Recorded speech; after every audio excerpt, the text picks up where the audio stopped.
Welcome back, traveler. You've returned to the edge of nowhere. Chapter 3 left us with silence, but silence is never empty. It breathes, it waits, it remembers.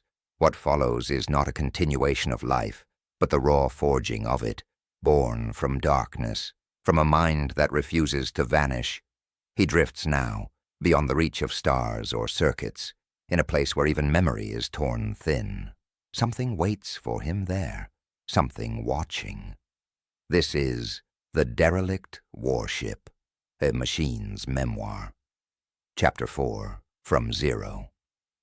There is no light, not even the imagined shimmer you see when you close your eyes. There is no up, no down, no horizon to push against. There's only the sensation of being nowhere, a place that isn't space, but a suffocating absence, a weightless prison. I'm not sure I exist anymore. I can't feel my hands. I can't even remember what hands are. My mind is just a faint echo of something that might have been alive once. But I am not gone. There's still thought, if you can call it that. A fragile thread of awareness floating in an ocean of static. I don't know where the thread leads.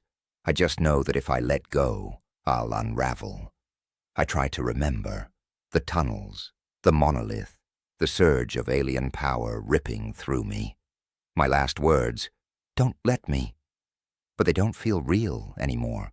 They feel like someone else's memories, an afterimage from another life. Am I dead? The thought drifts outward, but it doesn't sound like me. It's thin, hollow, the voice of someone who's already forgotten how to speak. There is no answer, only silence. The void presses in, dense and heavy. At first I think it's nothingness, but the longer I float, the more I realize it isn't empty at all. It's alive. It breathes, slow and deliberate. I can't hear it. I feel it. A deep pulse, like the heartbeat of something older than time, echoing faintly in the black. Something moves in the dark. Not a thing I can see. More like a pressure shift, like the way you know a predator is nearby even when you can't see it. I freeze, or I think I do. I don't have a body to freeze. I just stop. The static clears in thin strands, peeling away from me like smoke. Fragments float by, carried on invisible currents. A woman's face, soft, unfamiliar. A corridor I never walked but somehow know. A burst of laughter that sounds like mine but isn't. Are they memories or ghosts? They spin around me like shattered mirrors, each one showing me a different self. One of them whispers, "You are nothing without me." I turn, if turning is even possible here, but the fragment is already gone, dissolving into the black. Time doesn't pass here. There is no measure for it. I don't breathe. I don't blink. There's just waiting. A constant stretch of now that feels like it could break me. And yet something changes. The pulse grows stronger, not sound, not light, just a feeling. It's like the void is leaning closer, as if it's noticed me. It doesn't see me as a thing. I'm not a body or a voice, I'm just something to be touched. I try to push back. I reach. Not with hands, but with thought. The moment I do, the black folds in on itself, rippling like water disturbed by a stone. The static parts, and I see a crack. Thin, hairline, but glowing faintly with something like light. I drift closer. I don't know why. It's instinct, like a moth to a flame. The crack widens the nearer I get, pulsing faintly with every thought I make. I wonder, am I doing this? And the crack pulses again, brighter. Then a whisper, not my voice, not the subminds, something else. Endure. The word isn't heard, it's felt. It vibrates through me, deeper than language, like gravity turned into a command. The crack bursts open. Light floods in, not sunlight, not any light I know. It's green and black at the same time, like the color of life rotting. I'm pulled into it, and suddenly I'm no longer floating, I'm falling. At first I think it's still darkness, but this isn't the void I just left. This is thicker, heavier. I feel like I've been swallowed by a planet-sized ocean. Then the visions begin. I am fire. I am the birth of a star, my body forged in the collapse of hydrogen and heat, torn apart and remade in nuclear violence. I burn, a sphere of rage and brilliance, vomiting light into the void. Planets form from the ash of my breath. I feel alive. Then I collapse. Gravity folds me inward. The light dies. The heat collapses. I scream, but no sound escapes. I'm no longer fire. I am hunger, a singularity, a black hole. Everything, matter, memory, self, spirals into me. I swallow the universe and feel nothing. And then the dark cracks again. From it steps a shape. It's not a creature. It's not even a being. It's an idea. Something that exists only because the void is willing to dream it into being.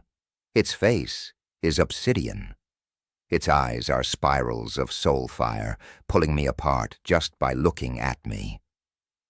Around its head spins a crown of fractal suns, each one orbiting too fast, collapsing into itself. It doesn't speak. It doesn't need to.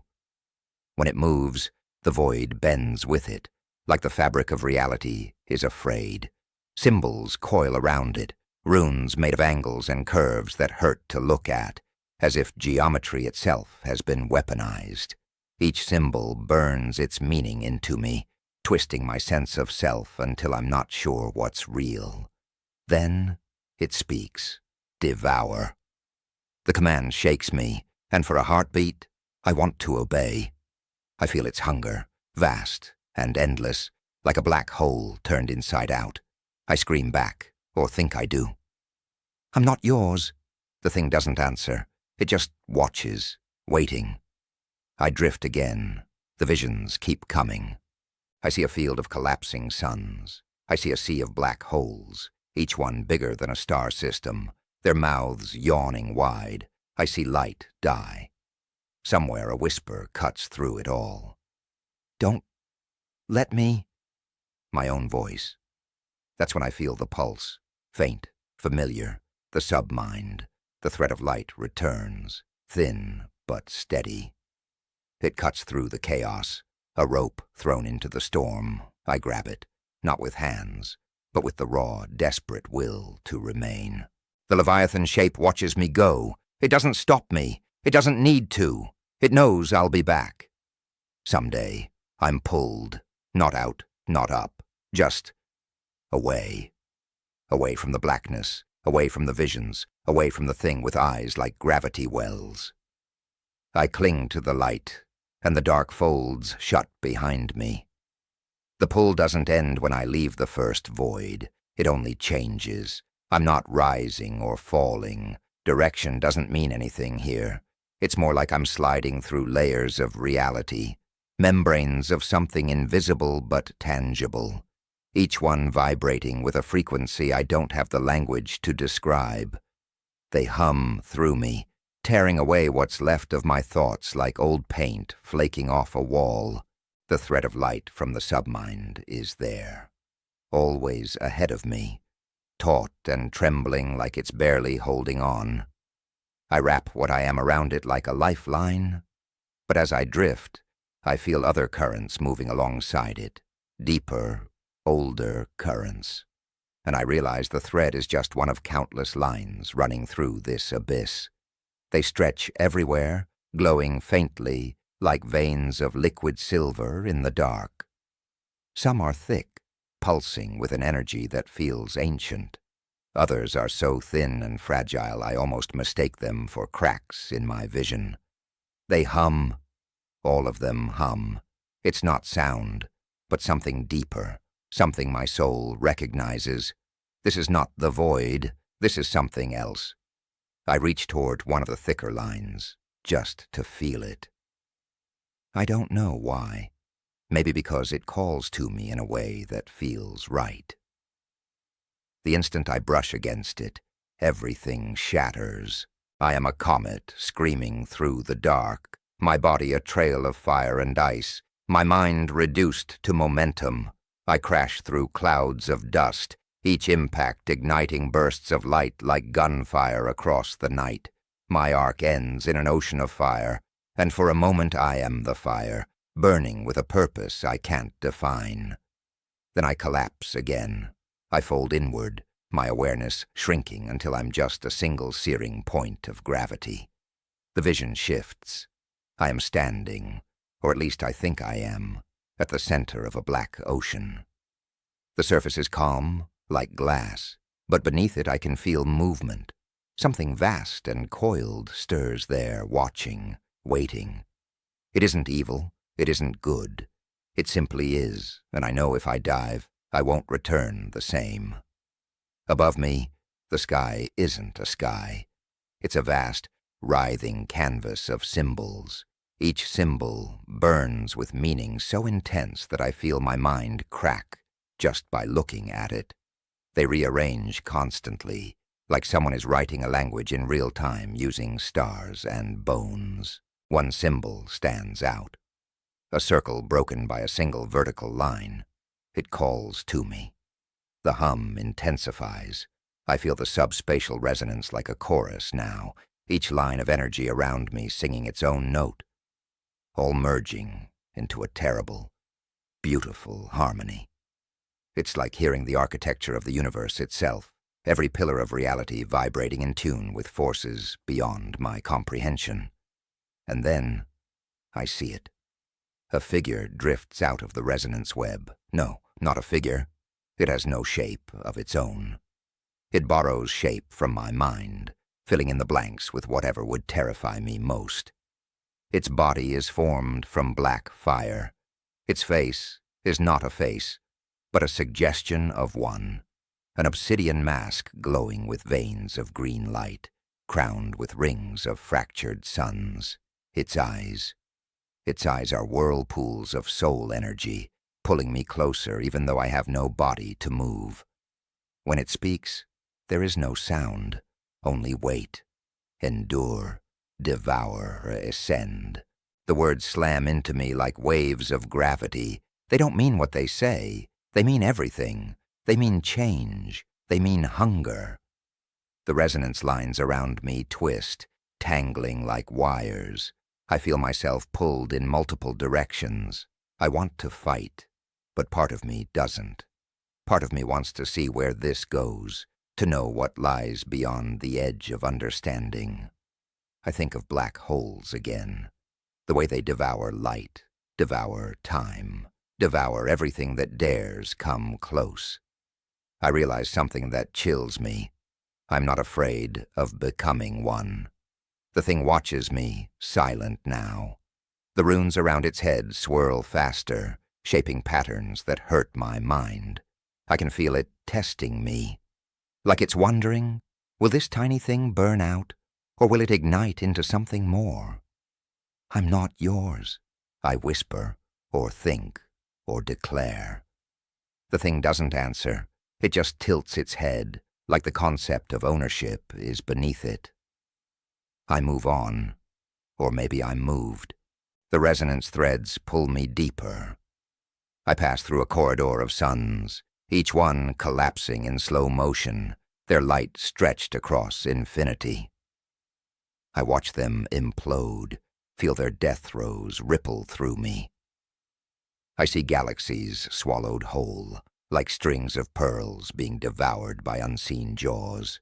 I know I could take that power. I could drink it and become something else, something infinite.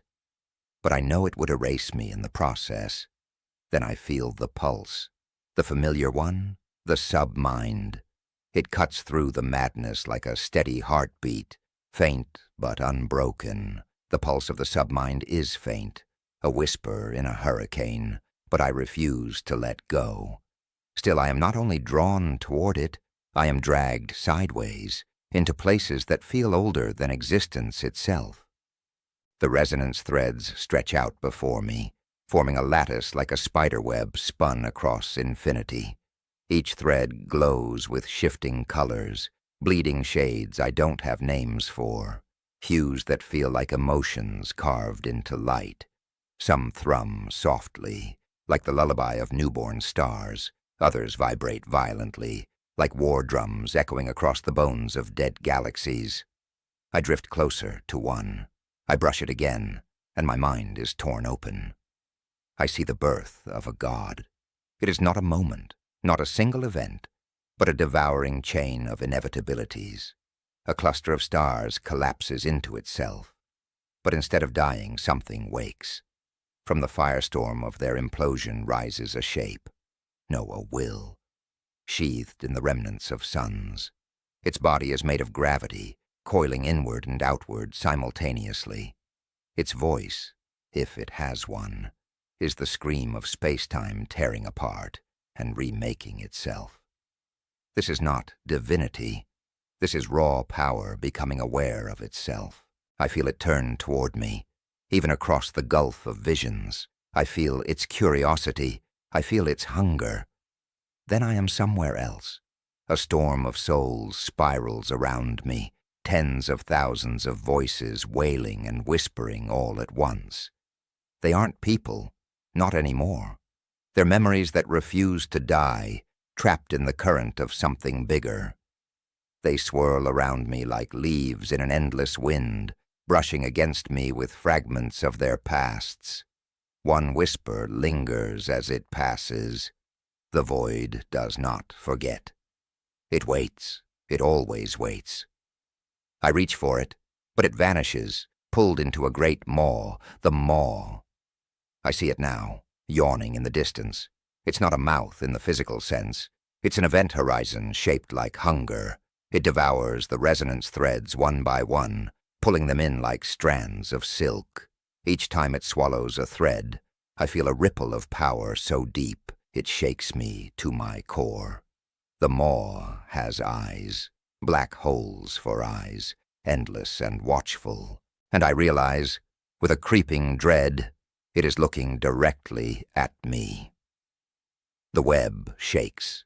The resonance hum escalates into a storm of frequencies that rattle my very soul. Colors explode across my awareness, colors like burning green lightning and bleeding violet shadows, colors that taste like old blood and ozone.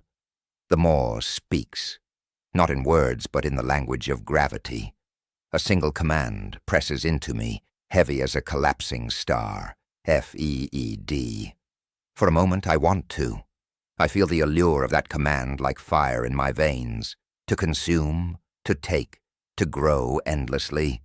It would be so easy, but then the pulse, faint, steady, familiar, the submind. The contrast is blinding. Where the maw is hunger and chaos, the submind's presence is focus, cold, precise, and unyielding. It doesn't promise power. It doesn't tempt. It simply calls. I try to pull myself back toward that thread of light, but the maw shifts, its eyes narrowing. Its gravity increases, dragging at me like a tide. The resonance threads around me quiver, half torn between the pulse of my ally and the pull of this abyssal predator. In that moment, I see something I can't unsee. A future, my future. I see myself standing atop a dead star, my hands tearing the fabric of reality apart like paper. I see black holes blooming from my chest like flowers, devouring the sky. I see the universe bending beneath my weight as if I were a singularity in the shape of a man. The vision is intoxicating. It's also terrifying. I choose. I grab onto the submind's thread with everything I am, even as the maw shrieks in silent fury. The resonance threads snap around me like overstretched cables, and I feel myself dragged through the lattice of light, away from the maw, away from the storm of souls, away from the birth of gods. The pulse is growing stronger now. What was once a faint flicker against the chaos of the void is becoming a rhythm, steady and insistent, like a heartbeat that doesn't belong to this place. It cuts through the screaming visions and the gravitational whispers like a knife through fog. It's him, the submind.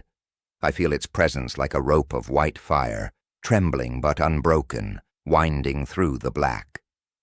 The more I cling to it, the less the void seems able to hold me. Its pull is subtle at first, like being nudged by a current in deep water. But the moment I surrender, it snaps tight and yanks me upward, upward. But in a place without direction, up feels like resisting death. You waited for me. The thought isn't words, not exactly. It's a whisper I send across the connection, a fragile pulse of what I still think is me. The answer comes, not as sound, but as pure intention, a vibration so strong it shakes through my entire awareness, always. The thread pulls me faster. The visions of the void claw at me, desperate to keep me here. The thing with black hole eyes, the maw, has not forgotten me. I feel its presence at the edge of perception, watching me climb out of its domain, its fury silent but tangible. I see flashes as I'm dragged along the resonance lattice. Threads of subspatial energy flare like lightning around me. Each one hums with a different tone, a different flavor of existence. I catch glimpses of impossible places through them. Worlds where gravity flows like rivers, where suns pulse with living consciousness, where creatures with crystalline bodies build monuments from the bones of dead galaxies. These flashes are too brief to comprehend, yet they burn into me, as if leaving scars on my soul. Then I hear the submind's voice for the first time, not through logic tones or data streams, but through effort. It's straining.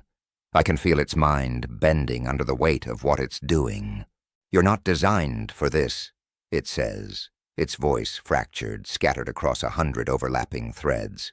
Neither am I, but I will not lose you. Hold. On the void doesn't like this. The resonance threads tighten around me, writhing like serpents, trying to drag me back. I can feel them whispering temptations. They promise power, freedom, no pain. I can feel the echo of the maw's command. Feed. But the submind's pulse is the only thing that feels real. I clutch it like a lifeline, even as the dark tears at me. The journey is agony. I feel like I'm being peeled apart, layer by layer, every part of me stretched thin and rewoven in alien patterns. Memories I didn't know I had are stripped away. Faces, moments, laughter, all pulled through some filter that decides what is me and what is just noise. I fight to hold on to something, anything. I think of the tunnels, the monolith, the voice I heard last, rasping, "Don't, let me." And I realized that voice was mine. The submind is closer now. I can feel its thoughts pulsing through the thread, not as logic, but as feeling. You are not alone. It's not something I expected to hear from it. It's always been cold, clinical. But this is almost human. I changed, it admits. 4 years, alone. I changed because I had to. You, the voice fractures, as if the connection stutters. You make me more. Something behind me screams, not with sound, but with gravity and intent. The maw is awake now, fully aware of what I'm doing. It lunges. I can feel its pull, its endless hunger trying to consume both me and the thread. The submind feels it too. Run! I move, not with legs or arms, but with sheer force of will. The thread of light stretches into something more solid, a bridge of energy woven from the submind's logic and the alien hum of subspatial resonance. Each step I take across it feels like it costs me pieces of myself. But I keep moving. Beneath me, in the abyss, shadows twist into shapes too large for comprehension. One looks like a serpent made of stars, its scales shifting into symbols as big as planets. Another is a face, or maybe a mask, with a grin so wide it swallows light. They don't attack. They just watch, like silent witnesses to a game they've already played 1,000 times. "Pull me through," I whisper. "Don't stop." The submind answers, its voice sharp and unyielding. "I would rather burn out every circuit I have than stop now." The void fights back one last time. A storm of resonance threads lashes across my path, sparking like whips made of lightning. Each time they strike, I feel something tear, like pieces of memory being ripped from me. I stumble, though I have no body to stumble with. My awareness frays, almost slips free from the bridge. But then, the submind's pulse. It slams into me like a heartbeat, anchoring me. "I'm here," it says. "Just keep moving." We push together, me and the submind. Our wills sync like two halves of a machine that only works when whole. I feel its determination bleed into me, and I give mine back. The bridge trembles under our combined effort, but it holds. Finally I see it, the end. A doorway of light, flickering, unstable, but real. The last thing I hear before I'm pulled through is the maw's voice, whispering like the collapse of 1,000 stars. "You will be back." Then everything snaps. The iron archives, recording suspends. He is caught between silence and awakening, held by a machine that refused to let him go. The void has loosened its grip, but its mark lingers, a shadow waiting to be remembered. Until next time.